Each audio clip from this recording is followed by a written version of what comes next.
4. Leader had summoned Maddie for message running. Maddie enjoyed going to Leader's home place because of the stairs. Others had stairs, though Maddie and the blind man did not. But Leader's stairs were circular, which fascinated Maddie, and he liked going up and down, and because of the books. Others had books too. Maddie had a few school books, and he often borrowed other books from the library so that he could read stories to the blind man in the evenings, a time they both enjoyed. The Leader's home place, where he lived alone, had more books than Maddie had ever seen in one place. The entire ground floor, except for the kitchen to one side, was lined with shelves, and the shelves were filled with volumes of every sort. Leader allowed Maddie to lift down and look at any one he wanted. There were stories, of course, not unlike the ones he found in the library. There were history books as well, like those he studied at school.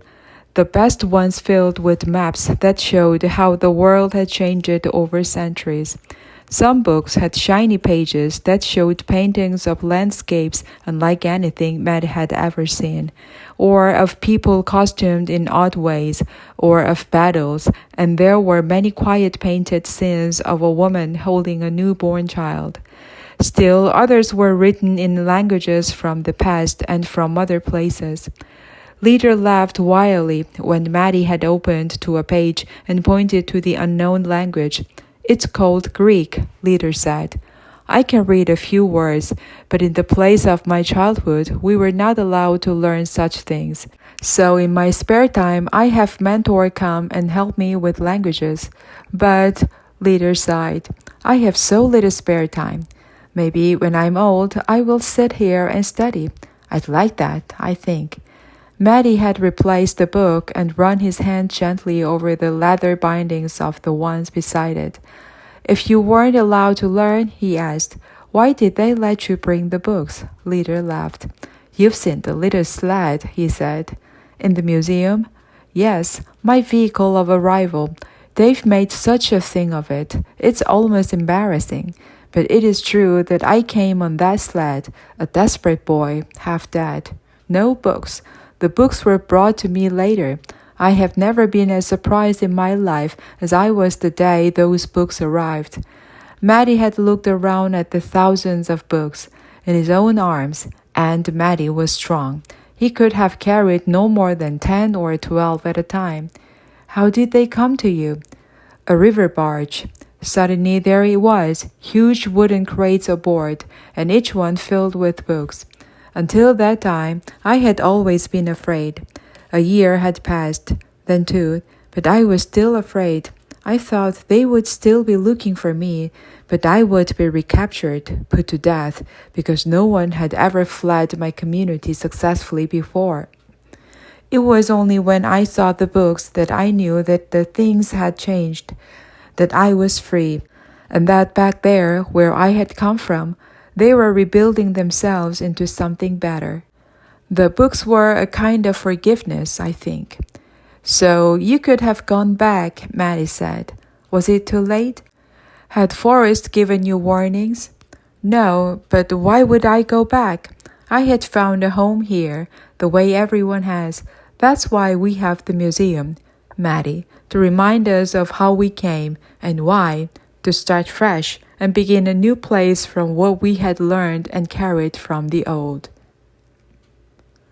Today, Maddie admired the books, as he always did in Leader's home place, but he didn't linger to touch or examine them, nor did he stop to admire the staircase, with its intricate risers of crafted, polished wood that ascend in a circle to the next level.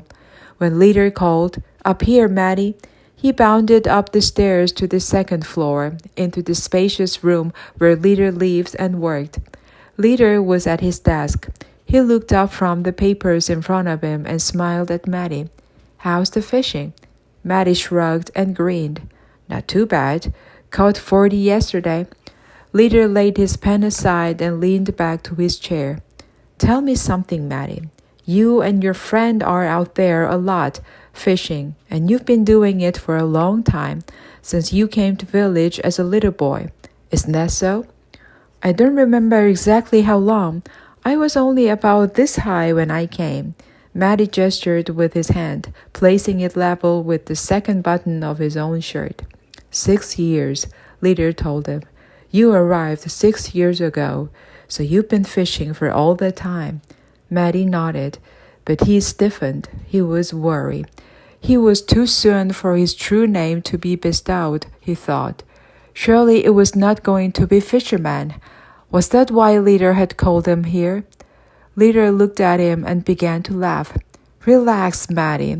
When you look like that, I can almost read your mind. Don't worry, it was only a question. A question about fishing. Fishing's a thing I do just to get food or to fool around. I don't want it to turn into something more. Matty liked that about Leader, that you could say what you wanted to him, that you could tell him what you felt. I understand. You needn't worry about that. I was asking because I need to assess the food supply. Some are saying there are fewer fish than there once were. Look here, what I've been writing. He passed the paper over to Matty. There were columns of numbers, lists headed salmon and trout. Matty read the numbers and frowned. It might be true, he said. I remember at first I would pull fish after fish from the river. But you know what, Leader? What? Leader took the paper back from Matty and laid it with others on his desk. I was little then, and maybe you don't remember this because you're older than I am. Leader smiled. I'm still a young man, Matty. I remember being a boy. Matty thought he noticed a brief flicker of sadness in Leader's eyes, despite the warm smile.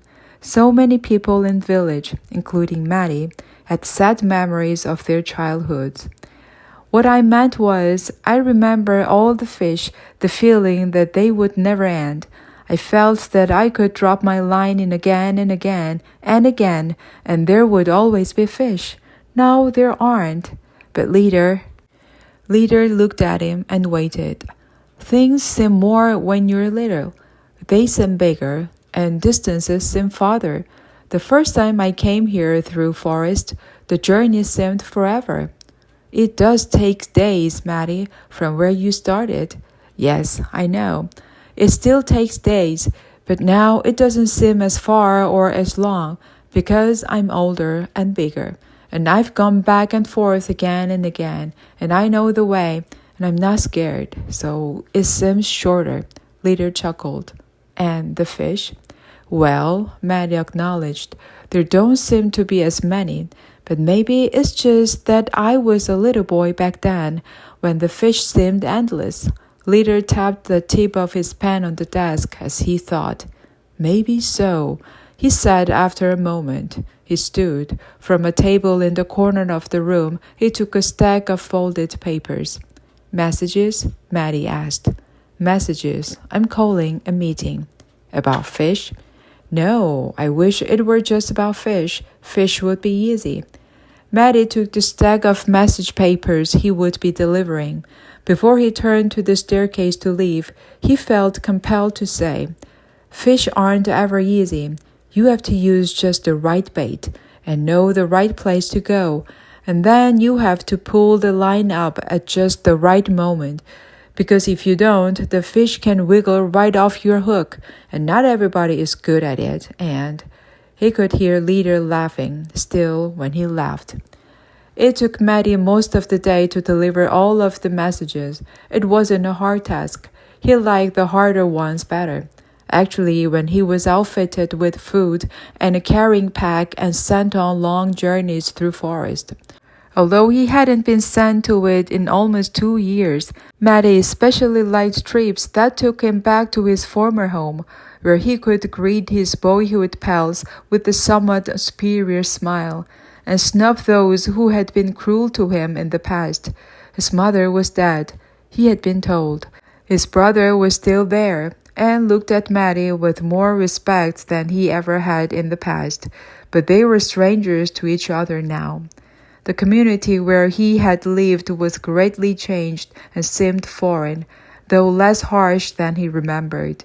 Today, he simply made his way around village, delivering notice of the meeting that would be held the following week. Reading the message himself, he could understand the leader's questioning about the supply of fish and the concern and worry that Maddie had felt from him. There had been a petition, signed by a substantial number of people, to close village to outsiders. There would have to be a debate and a vote. It had happened before, such a petition. We voted it down just a year ago, the blind man reminded Maddie when the message had been read to him. There must be a stronger movement now. There are still plenty of fish, Maddie pointed out, and the fields are full of crops. The blind man crumpled the message and dropped it into the fire. It's not the fish or crops, he said. They'll use that, of course. They argued dwindling food supply last time. It's not enough housing? More than that, I can't think of the word for it. Selfishness, I guess. It's creeping in. Maddie was startled. Village had been created out of the opposite, selflessness. He knew that from his studies and from hearing the history. Everyone did. But in the message, I could have read it to you again if you hadn't burned it. It says that the group who wants to close the border is headed by Mentor, the school teacher. The blind man sighed. Give the soup a stir, would you, Maddie? Obediently, Maddie moved the wooden ladle around in the pot and watched beans and chopped tomatoes churn in the thick mixture as it simmered. Thinking still of his teacher, he added, He's not selfish. I know he isn't. That's why it's puzzling. He welcomes everyone to the school, even new ones who have no learning, who can't even speak properly. Like you when you came, the blind man said with a smile. It couldn't have been easy, but he taught you. He had to tame me first, Maddie acknowledged, grinning. I was wild, wasn't I? Sear nodded. Wild, but Mentor loves teaching those who need it. Why would he want to close the border? Maddie? What? Has Mentor traded, do you know? Maddie thought about it. It's school vacation now, so I don't see him as often, but I stop by his home place now and then. He didn't mention Jean, the widowed school teacher's daughter. I haven't noticed anything different in his household. No gaming machine, he added, laughing a little. But the blind man didn't chuckle in reply. He sat thinking for a moment. Then he said in a worried voice, It's much more than just a gaming machine. 5. The school teacher's daughter told me that her dog has 3 puppies. I can have one if it's big enough, if I like. Isn't she the one who promised you a kiss? Now a dog as well? I'd settle for the kiss if I were you, Maddie. The blind man smiled, loosened the bead from the earth, and placed it in the basket of vegetables. They were in the garden together. I miss my dog. He wasn't any trouble. Maddie glanced over to the corner of their home place's plot of land, beyond the garden to the small grave where they had buried Branch 2 years before. You're right, Maddie. Your little dog was a good companion for many years. It would be fun to have a puppy around. The blind man's voice was gentle. I could train a dog to lead you. I don't need leading. Could you train a dog to cook? Anything but beets, Maddie said, making a face as he threw another into the basket. But when you went in the afternoon to the school teacher's home place, Maddie found Jean distraught. 2 died last night, she said. They took sick. Now there's only 1 puppy left, and it's sick, and the mother as well. How have you tended them? Jean shook her head in despair. Same as I would for my father or myself. Infusion of white willow bark, but the puppy is too little to drink, and the mother's too sick. She laughed a bit and then just put her head down. Will you take me to see them? Jean led him into the small house, and though he was concerned for the dogs, Maddie found himself looking around as they walked through, remembering what the blind man had asked.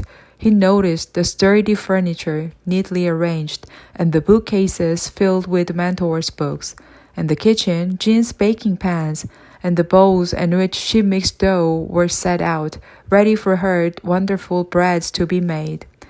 He saw nothing that hinted of a trade, nothing silly like a gaming machine, nothing frivolous like the soft upholstered furniture decorated with the fringe that a foolish young couple down the road had traded for.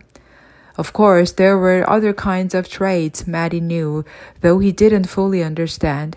He had heard murmurs about them. There were trades for things you didn't see.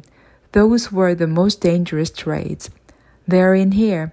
Jean opened the door to the storage shed attached to the house at the back of the kitchen. Matty entered and knelt beside the mother dog, where she lay on a folded blanket. The tiny puppy, motionless but for its belabored breathing, lay in the curve of her belly, the way any puppy would. But a healthy pup would have been wiggling and sucking. This one should have been pawing at its mother for milk. Matty knew dogs. He loved them. Gently, he touched the puppy with his finger. Then, startled, he jerked his hand away. He had felt something painful. Oddly, it made him think of lightning. He remembered how he had been instructed, even as a small boy back in his old place, to go indoors during a thunderstorm. He had seen a tree split and blackened by a lightning strike, and he knew that it could happen to a human. The flash and the burning power that would surge through you, looking for a place to enter the earth. He had watched through the window and seen great fiery bolts split the sky, and he had smelled the sulphurous smell that they sometimes left behind. There was a man in the village, a farmer, who had stood in the field beside his plow, waiting as dark clouds gathered overhead, hoping the storm would pass by. The lightning had found him there.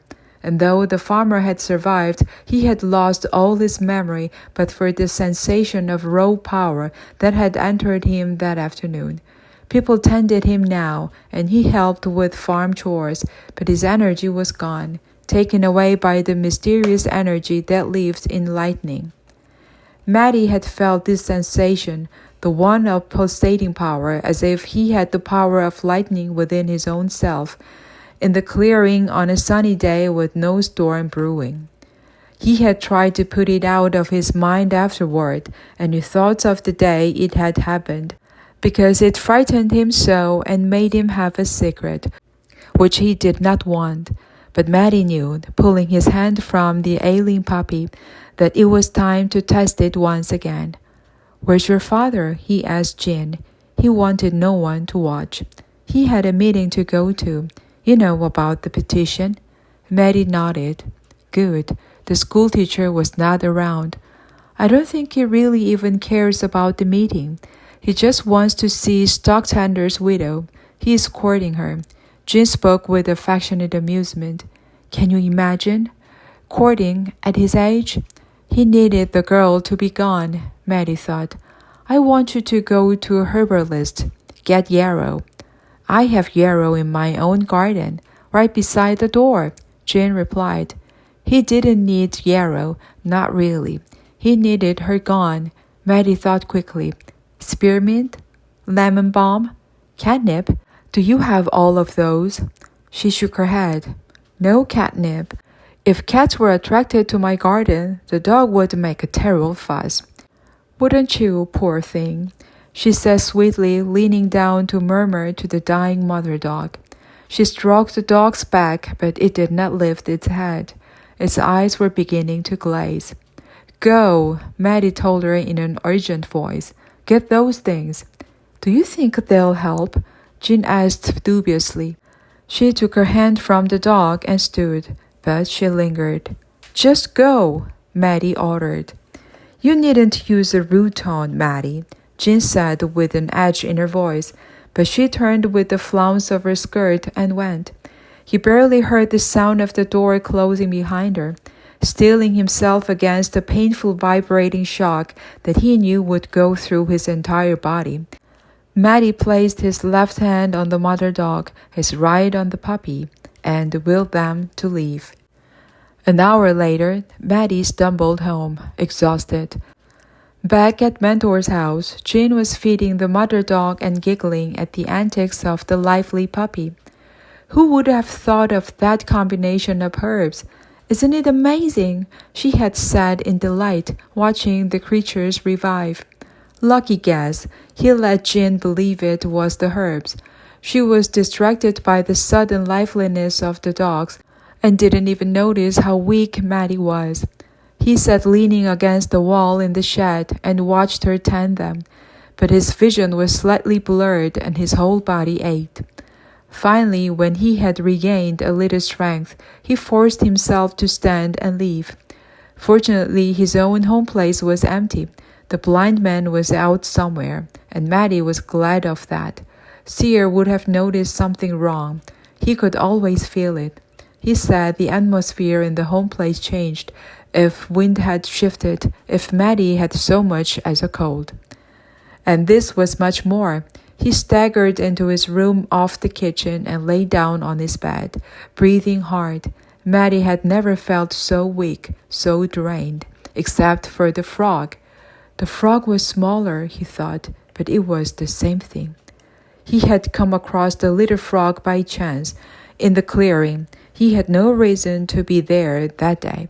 He had simply wanted to be alone, away from busy village, and had gone into forest to get away, as he did sometimes. Barefoot, he had stepped on the frog and was startled. "Sorry," he had said playfully, and reached down to pick the little fellow up. "Are you all right? You should have hopped away when you heard me coming." But the frog wasn't all right, and couldn't have escaped with a hop. It hadn't been Maddie's light step that had injured it. He could see that right away. Some creature, Maddie thought probably a fox or a weasel, had inflicted a terrible wound upon the small green thing, and the frog was almost dead of it. One leg dangled, torn away from the body, held there only by an oozing bit of ragged tissue. In his hand, the frog drew a shuddering breath and then was still. "Someone chewed you up and spit you out," Maddie said. He was sympathetic but matter-of-fact. The hard life and quick death of forest creatures were everyday things. "Well," he said, "I'll give you a nice burial." He knelt to dig out a spot with his hands in the mossy earth. But when he tried to set the little body down, he found that he was connected to it in a way that made no sense. A painful kind of power surged from his hand, flowing into the frog, and held them bound together. Confused and alarmed, he tried to scrape the sticky body of the frog off his hand, but he couldn't.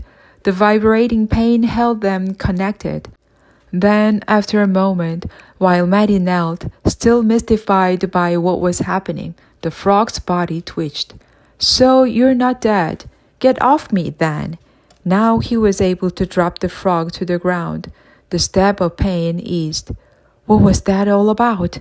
Maddie found himself talking to the frog as if it might be able to reply. "I thought you were dead, but you weren't. You're going to lose your leg, though, and your hopping days are over. I'm sorry for that." He stood and looked down at the impassive frog. "Troop." His throat made the sound. "Yes, I agree. Same to you." Maddie turned to leave. "Trump." The sound compelled him to go back and to kneel again. The frog's wide-open eyes, which had been glazed with death only a few moments before, were now clear and alert. It stared at Maddie. "Look, I'm going to put you over here in the ferns, because if you stay in the open, some other creature will come along and gobble you up. You have a big disadvantage now, not being able to hop away. You'll have to learn to hide." He picked up the frog and carried it to the thicket of high ferns. "If I had my knife with me," he told it, "I'd probably just slice through those threads that are holding your leg. Then maybe you could heal more quickly. As it is, you'll be dragging that leg around and it will burden you. But there's nothing I can do." He leaned down to turn it loose, still thinking about how best to help it. Maybe I can find a sharp rock and slide through. It's just a tiny bit of flesh, and it probably wouldn't even pain you if I did it. You stay right here, Maddie commanded, and placed the frog on the earth beside the ferns. As if it could hop, he thought. Back at the edge of the small stream he had crossed, Maddie found what he needed as a tool, a bit of rock with a sharp edge. He took it back to where the wounded frog lay, immobilized by its wound. Now, Maddie told the frog, don't be scared. I'm going to spread you out a bit and then carefully cut that dag leg away. It's the best thing for you. He turned the frog onto its back and touched the shredded leg, meaning to arrange it in a way that would make the amputation simple and fast. There were only a few sticky strands of flesh to slice through. But he felt a sudden jolt of painful energy enter his arm. Concentrated in his fingertips, Maddie was unable to move. His hand grasped the nearly severed leg, and he could feel how his own blood moving through its vessels. His pulse thrummed, and he could hear the sound of it. Terrified, Maddie held his breath for what seemed forever. Then it all stopped. The thing that had happened ended. He lifted his hand tentatively from the wounded frog. Trump. Trump. I'm leaving now. I don't know what happened, but I'm leaving now. He dropped the sharp rock and tried to rise, but his knees were weak and he felt dizzy and sick. Still kneeling beside the frog, Maddie took a few long breaths, trying to get his strength again so that he could flee. Trump. Stop it. I don't want to hear that. As if it understood what Maddie had said, the frog turned, flopping itself over from its belly-up position, and moved toward the ferns. But it was not dragging a useless leg. Both legs were moving, awkwardly, to be sure, but the frog was propelling itself with both legs. It disappeared into the clump of quivering ferns. After a moment, Maddie was able to stand. Desperately tired, he had made his way out of forest and stumbled home. Now, lying on his bed, he felt the same exhaustion magnified. His arms ached. Maddie thought about what had happened. The frog was very small. This was 2 dogs. This was bigger. I must learn to control it, Maddie told himself. Then, surprisingly, he began to cry. Maddie had a boyish pride in the fact that he never cried. But now he wept, and it felt as if the tears were cleansing him, as if his body needed to empty itself. Tears ran down his cheeks. Finally, shuddering with exhaustion, he wiped his eyes, turned on his side, and slept, though it was still midday. The sun was high in the sky over village. Maddie dreamed of vague, frightening things connected to pain, and his body was tense even as he slept. Then his dream changed. His muscles relaxed and he became serene in his sleep. He was dreaming now of healed wounds, new life, and calm. 6. New one's coming. There's a pretty girl among them. Ramon called to Maddie but didn't stop. He was hurrying past, eager to get to village's entrance place, where new ones always came in.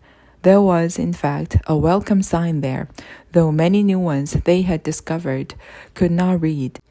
Maddie had been one of those. The word welcome had meant nothing to him then. I saw it but couldn't read it, he had said to Seer once, and you could have read it but you couldn't see it. We're quite a pair, aren't we? No wonder we get along so well together. The blind man had laughed. May I go? I'm almost done here. When Ramon ran past and called to them, Maddie and the blind man had been clearing out the garden, pulling up the last of the overgrown pea vines. Their season was long past. Soon summer would end. They would be storing the root vegetables soon. Yes, of course, I'll go too. It's important to welcome them. They wiped their dirty hands quickly and left the garden, closing the gate behind them and following the same path Ramon had rushed along. The entrance was not far, and the new ones were gathered there. In the past, new ones had mostly arrived alone or in pairs, but now they seemed to come in groups, whole families often, looking tired, for they had come great distances, and frightened, because they had left fearsome things behind, and usually their escape had been dangerous and terrifying. But always they were hopeful too, and clearly relieved to be greeted by the smiles. The people of village prided themselves on the welcome, many of them leaving their regular work to go and be part of it. Frequently the new ones were damaged. They hobbled on canes or were ill. Sometimes they were disfigured by wounds or simply because they had been born that way. Some were orphans. All of them were welcomed. Maddie joined the crowded semicircle and smiled encouragingly at the new ones as the greeters took their names, one by one, and assigned them to helpers who would lead them to their living spaces and help them settle in. He thought he saw the girl Ramon had mentioned, a thin but lovely girl about their age. Her face was dirty and her hair uncombed. She held the hand of a younger child whose eyes were thick with yellow mucus. It was a common ailment of new ones, quickly healed with herbal mixtures. He could tell that the girl was worried for the child, and he tried to smile at her in a way that was reassuring. There were more than usual this time. "It's a big group," Maddie whispered to the blind man. "Yes, I can hear that it is.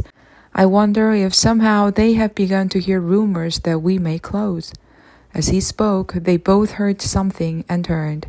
Approaching the welcoming entrance and the busy processing of the new ones, a small group of people Maddie recognized, with Mentor leading them, came forward, chanting, "Close, close, no more, no more." The welcoming group was uncertain how to react. They continued to smile at the new ones and to reach forward to take their hands, but the chant made everyone uncomfortable. Finally, in the confusion, the leader appeared. Someone had sent for him, apparently. The crowd parted to allow him through, and the chanters fell silent. Leader's voice was, as always, calm. He spoke first to the new ones, welcoming them. He would have done this later in the day, after they had been fed and settled. But now, instead of waiting, he reassured them briefly. "We were all of us new ones once," he had with a smile. "Except for the youngsters who have been born here. We know what you have been through. You will no longer be hungry. You will no longer live under unfair rule. You will never be persecuted again. We are honored to have you among us. Welcome to your new home. Welcome to village." He turned to the greeters and said, "Do the processing later. They are tired. Take them to their living spaces so they can have bath and food. Let them rest for a while." The greeters encircled the new ones and led them away. Then the leader turned to those who remained. "Thank you, those of you who came to give welcome. It is one of the most important things we do in village." "Those of you who object? Mentor, you and the others?" He looked at the small group of dissenters. "You have that right, as you know. The right to dissent is one of our most important freedom here. But the meeting is in 4 days. Let me suggest that instead of worrying and frightening these new ones who have just come and are weary and confused, let us wait and see what the meeting decides. Even those of you who want to close villages to new ones, even you value the peace and kindness we have always embraced here. Mentor, you seem to be leading this. What do you say?" Maddie turned to look at Mentor, the teacher who meant so much to him. Mentor was thinking, and Maddie was accustomed to seeing him deep in thought, for it was part of his classroom demeanor. He always thought over each question carefully, even the most foolish question from the youngest student. Odd, Maddie thought. The birthmark across Mentor's cheek seemed lighter. Ordinarily, it was a deep red. Now it seemed merely pink, as if it were fading, but it was late summer. Probably Maddie decided Mentor's skin had been tanned by the sun, as his own was, and this made the birthmark less visible. Still, Maddie was uneasy. Something else was different today about Mentor. He couldn't name the difference, not really. Was it that Mentor seemed slightly taller? How strange that would be, Maddie thought. But the teacher had always walked with a bit of a stoop. His shoulders were hunched over. People said that he had aged terribly after his beloved wife's death. When Jean was just a small child, sadness had done it. Today, he stood erect and his shoulders were straight, so he seemed taller, but wasn't. Maddie decided with relief it was simply a changed posture. Yes, Mentor said to the leader. We will see what the meeting decides. His voice sounded different, Maddie noticed. He saw that leader, too, was noticing something about Mentor and was puzzled. But everyone was turning away now, the crowd dispersing, people returning to their usual daily tasks. Maddie ran to catch up with the blind man who had started walking the familiar path home. Behind him, he heard an announcement being made. Don't forget, someone was calling out. Trade Mart tomorrow night. Trade Mart. With the other things that had consumed Maddie's thoughts recently, he had almost forgotten about Trade Mart. Now he decided he would attend. Trade Mart was a very old custom. No one remembered its beginnings. The blind man said that he had first known of it when he was a newcomer to village, still an invalid with wounds to be tended. He had lain on a bed in the infirmary, in pain, unseeing. His memory slowed to return, and half listened to the conversations of the gentlefolk who took care of him. Did you go to the last Trade Mart? He had heard one person ask another. No, I have nothing to trade. Did you? Went and watched. It all seems foolishness to me. He had put it from his mind then. He had nothing to trade either. He owned nothing. His torn, blood-stained clothes had been taken from him and replaced. From a cord around his neck dangled an amulet of some sort, and he felt its importance, but could not remember why. Certainly he would not trade it for some trinket. It was all he had left of his past. The blind man had described all of that to Maddie. Later I went, just to watch, he told him. Maddie laughed at him. They were close by then, and he could do that. Watch? He hooted. The blind man laughed in reply. I have my own kind of watching, he said. I know you do. That's why they call you seer. You see more than most. Can anyone go to Trade Mart and watch? Of course, there are no secrets here. But it was dull stuff, Maddie. People called out what they wanted to trade for. Women wanted new bracelets, I remember. And they traded their old bracelets away. Things like that. So it's like market day. It seems so to me. I never went back. Now, speaking of it, the evening of the new one's arrival, the blind man expressed concern. It's changed, Maddie. I hear people talk of it now, and I feel the changes. Something's wrong. What kind of talk? The blind man was sitting with his instrument on his lap. He played one chord. Then he frowned. I'm not sure. There's a secrecy to it now. I got up my nerve and asked Ramon what his parents traded for the gaming machine, but he didn't know. He said they wouldn't tell him, and his mother turned away when he asked, as if she had something to hide.